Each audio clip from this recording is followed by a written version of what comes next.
لی اسے صبح تک کوئی اچانک مصیبت نہیں آئے گی، کوئی اچانک مصیبت نہیں آئے گی.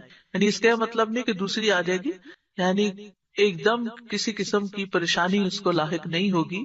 اور وہ دعا ہے بسم اللہ الذی لا یضر مع اسمہ شیء فی الارض ولا فی السماء وہو السمیع العلیم.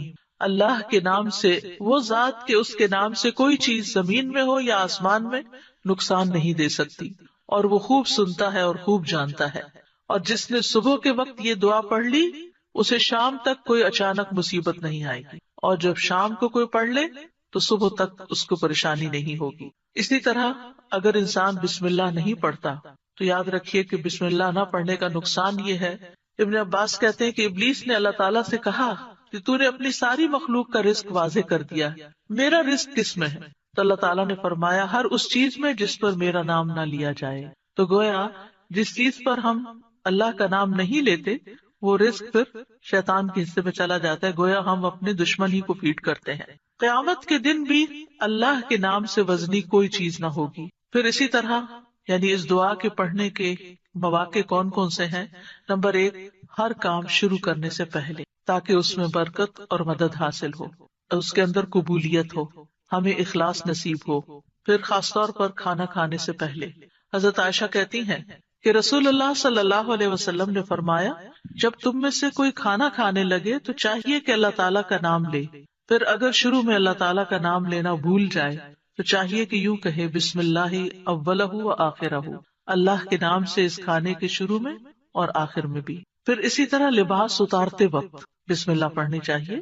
انس رضی اللہ عنہ سے روایت ہے کہ نبی صلی اللہ علیہ وسلم نے فرمایا جنوں کی آنکھوں اور بنی آدم کی شرمگاہوں کا پردہ یہ ہے کہ جب ان میں سے کوئی اپنے کپڑے اتارے تو بسم اللہ پڑھ لے، یعنی اتارنے سے پہلے پڑھ لے تو جن اور شیاطین کی نظر نہیں لگتی. اسی طرح جب آپ بچوں کو کپڑے تبدیل کروا رہے ہوں تو اس وقت بھی بسم اللہ پڑھ لیں. اسی طرح بیت الخلاء جاتے وقت یعنی اندر پاؤں رکھنے سے پہلے بسم اللہ پڑھ کے دروازہ کھولیں. حضرت علی رضی اللہ عنہ روایت کرتے ہیں، کہتے ہیں کہ رسول اللہ صلی اللہ علیہ وسلم نے فرمایا جنوں کی آنکھوں اور بنی آدم کی شرمگاہوں کا پردہ یہ ہے کہ جب ان میں سے کوئی بیت الخلاء جائے تو بسم اللہ پڑھ لے، کیونکہ جب انسان ننگا ہوتا ہے تو حفاظت کے فرشتے اس سے دور چلے جاتے ہیں. تو اس وقت حفاظت پھر کس سے حاصل ہوگی؟ جب آپ واش روم میں جانے سے پہلے بسم اللہ پڑھ کے پھر داخل ہوں گے.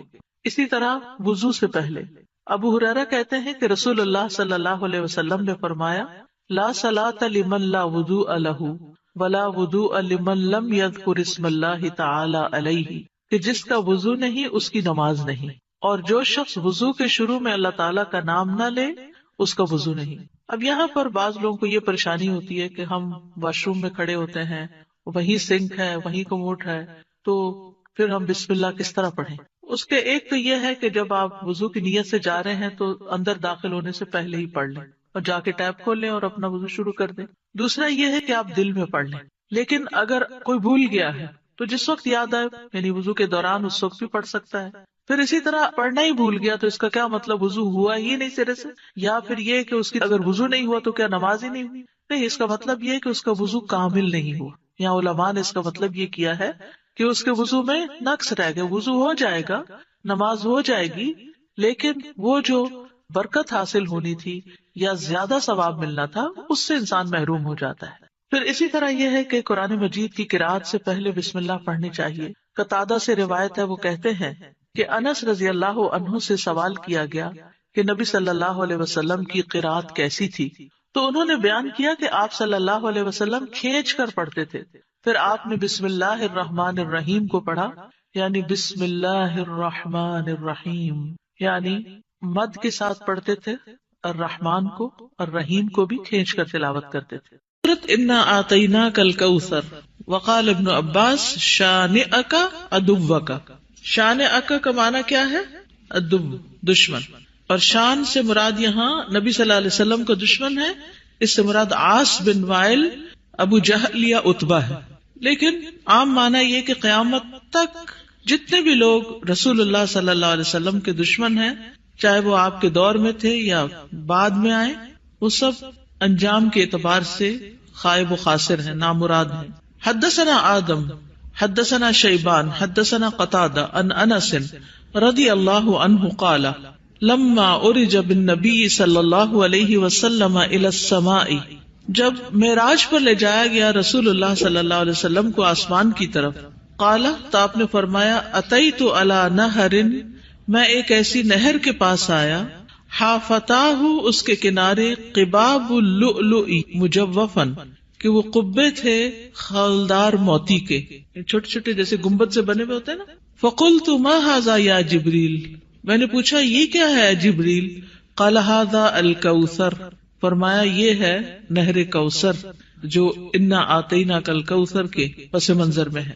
حدثنا خالد بن یزید الکاہلی حدثنا اسرائیل عن ابی اسحاق عن ابی عبیدہ عن عائشہ رضی اللہ عنہا قال، کہتے ہیں سألتها، میں نے ان سے پوچھا، عن قولہ تعالی، اللہ تعالیٰ کے اس فرمان کے بارے میں، انا آتیناک الکوثر، کہ انا آتیناک الکوثر کا کیا معنی ہے، الکوثر کیا ہے؟ قالت نہر، کہنے لگی یہ نہر ہے، اعطیہ نبیکم صلی اللہ علیہ وسلم، جو تمہارے نبی صلی اللہ علیہ وسلم کو دی گئی، شاطئاہ علیہ در مجوف، شاطئاہ اس کے دونوں کنارے، علیہ ان پر، در موتی ہیں، مجوف خولدار یعنی اندر سے کھوکھلے، آنیتہ اس کے برتنوں کی تعداد کا عدد النجوم، ستاروں کی گنتی کے برابر. ستارے کتنے ہیں گن سکتے ہیں؟ انگنت. رواہ زکریا و ابو الاحوص و مطرف ان ابی اسحاق. تو انا آتیناک الکوثر کا معنی کیا ہے؟ بلا شبہ ہم نے آپ کو کوثر عطا کی. حدثنا یعقوب بن ابراہیم حدثنا حشیم حدثنا ابو بشر عن سعید بن جبیر عن ابن عباس رضی اللہ عنہما انہ قال فی الکوثر هو الخیر الذی اعطاہ اللہ ایاہ، کہ کوثر وہ خیر ہے جو اللہ نے آپ کو عطا کی. قال ابو بشر قلت لسعید بن جبیر، ابو بشر کہتے ہیں میں نے سعید بن جبیر سے کہا جو ابن عباس کے شاگرد تھے، فإن الناس يزعمون انه نہر، کہ لوگ تو یہ سمجھتے ہیں کہ وہ ایک نہر ہے، فی الجنت جنت میں. فقال سعید، تو سعید کہتے ہیں النہر الذی فی الجنت، کہ وہ جنت والی جو نہر ہے، من الخیر اس خیر میں سے ہے، الذی آتاہ اللہ ایاہ جو اللہ تعالیٰ نے آپ کو عطا کی. تو کوثر کا لفظ جو ہے یہ لغوی اعتبار سے کثرت سے ہے، اس سے مراد خیر کثیر ہے، جیسے کہ آگے ابن عباس کہتے ہیں. اور اس میں دوسرے معنی بھی آ جاتے ہیں، جیسے جنت میں نہر کوثر وہ اسی خیر کثیر کا حصہ ہے، یعنی خیر کثیر عمومی لفظ ہے اور پھر اس کی مثالیں ہیں جیسے نہر اور حوض وغیرہ. اسی طرح حوض کوثر کو بھی اس کا مصداق بتایا گیا ہے. اہل ایمان جنت میں جانے سے پہلے رسول اللہ صلی اللہ علیہ وسلم کے دست مبارک سے اس کا پانی پیئیں گے. اس حوض میں پانی جنت والی نہر سے آ رہا ہوگا. اس طرح تطبیق ہو جاتی. یعنی اگر کوئی یہ کہے کہ کوثر کا معنی کیا ہے، تو عمومی لغوی معنی کیا ہے؟ خیر کثیر. اور نبی صلی اللہ علیہ وسلم کو اوور آل خیر کثیر ہی عطا کی گئی تھی. اور پھر خصوصی معنی کیا ہے؟ نہر کوثر اور حوض کوثر. حوض کوثر میدان حشر میں ہے، جس سے پانی آئے گا کہاں سے؟ نہر کوثر سے. اور نہر کوثر کہاں ہے؟ جنت میں ہے. اسی طرح آپ صلی اللہ علیہ وسلم کو دنیا میں جو بلند مقام ملا اور آپ کا ذکر کثیر ہوا اور آپ کو فتوحات نصیب ہوئی، یہ سب بھی خیر کثیر میں شامل ہے. دنیاوی اعتبار سے کیا کیا ہے خیر کثیر میں شامل؟ فتوحات، بلند مقام اور ذکر کثیر. نہر کوثر کی خوشخبری سن کر آپ صلی اللہ علیہ وسلم بہت خوش ہوئے تھے. صحیح مسلم کی روایت ہے، حضرت انس کہتے ہیں کہ ایک دن رسول اللہ صلی اللہ علیہ وسلم ہمارے درمیان تشریف فرما تھے. آپ پر نیند سی طاری ہوئی، پھر آپ نے مسکراتے ہوئے اپنا سر اٹھایا تو ہم نے عرض کیا، یا رسول اللہ آپ کس بات پر ہنس رہے تھے؟ تو آپ نے فرمایا، مجھ پر ابھی ایک سورت نازل ہوئی. پھر آپ نے بسم اللہ الرحمن الرحیم انا آتیناک الکوثر فصل لربک وانحر ان شانئک ھو الابتر پڑھی، اور فرمایا کہ تم جانتے ہو کہ کوثر کیا ہے؟ تو ہم نے کہا اللہ اور اس کا رسول ہی بہتر جانتے ہیں. آپ نے فرمایا، بے شک وہ ایک نہر ہے، مجھ سے میرے رب نے اس کا وعدہ کیا ہے، اس میں بہت سی خوبیاں ہیں. وہ ایک حوض ہے جس پر قیامت کے دن میری امت کے لوگ پانی پینے کے لیے آئیں گے.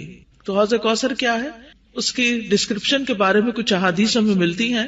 ہم میں سے ہر مسلمان حوض کوثر کا ذکر تو کرتا ہی رہتا ہے یا سنتا ہی رہتا ہے، لیکن اس کی بہت سی ڈیٹیلز ہمیں نہیں معلوم، تو ان کو ذرا دہرا لیتے ہیں۔ رسول اللہ صلی اللہ علیہ وسلم نے فرمایا، میرے حوض کے دونوں کناروں کے درمیان اتنا فاصلہ ہے جتنا مدینہ اور صنعاء کے درمیان ہے۔ پھر اسی طرح یہ سطح زمین پر بہتی نہر ہے، اندر کھڈوں میں نہیں ہے۔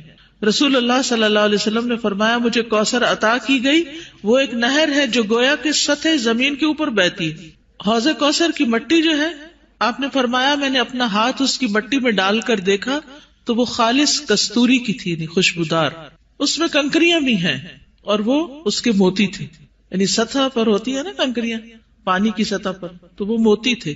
جنت سے آنے والے سونے اور چاندی کے 2 پرنالے ہیں جو اس میں گرتے ہیں، اس سے ہی ترغیب و ترغیب سے، یعنی 2 پرنالے جو جنت سے پھوٹتے ہیں، ایک چاندی کا اور ایک سونے کا، وہ اس حوض میں گرتا ہے۔ حوض پر سونے اور چاندی کے برتن ہیں۔